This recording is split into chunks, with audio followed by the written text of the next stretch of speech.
A Tarte Tatin is a French upside-down tart with caramelized fruit covered with a puff pastry to bake. It's traditionally made with apples, but since peaches are at the peak of its season and I love peaches, I thought it would be the perfect replacement for this recipe. I'm using 1 sheet of puff pastry. I'm using this really delicious one by Leadbetters called French Picnic. It's already cut up into rounds for you, so it's perfect for this recipe. A 1/3 cup of sugar, 2 teaspoons of water, 2 tablespoons of unsalted butter, 2 teaspoons of lemon juice, a pinch of salt, and 6 or 1.5 pounds of peaches that are ripe but still firm. I like to use yellow peaches for this recipe, and a dollop of creme fraiche, which you can find at any gourmet supermarket. I start by prepping my peaches, just cutting them into slices. I usually like to cut them about 6 slices per peach, and I'll set them aside while I work on my caramel.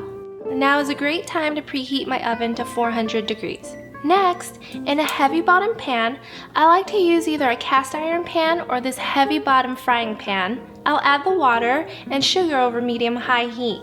I'll give it a stir until the sugar dissolves, and then I'll turn up the heat to high. I'm letting it cook for a few more minutes until it caramelizes. I like to make sure not to stir it too much though, because it'll take forever for the sugar to caramelize. Now I'm adding in the butter, lemon juice, and the pinch of salt. I'll give it another stir and then I'm taking it off the heat.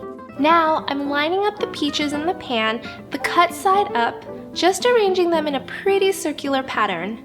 I'm putting the pan back on the stove and cooking over medium heat just until the peaches have softened, about 6 to 8 minutes. Finally, I'm taking my puff pastry dough and placing it over my peaches, and then I'm just poking in some holes with my fork. This way, I'm cutting in some air vents when it bakes. Then, I'll bake it for about 20 minutes until it's golden brown. This is perfect for a summer soiree. Once it's ready, I'm taking it out of the oven and let it rest for about 10 minutes before I take a large plate, large enough to cover the pan, and place it on top. Then, I'm flipping the plate over and transferring the tart onto the plate.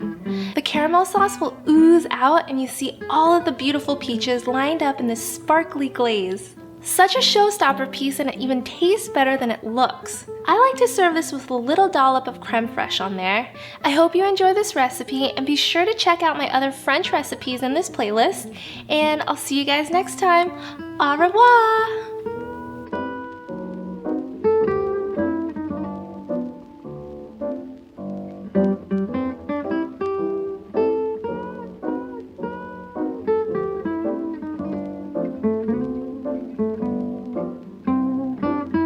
Bon appétit!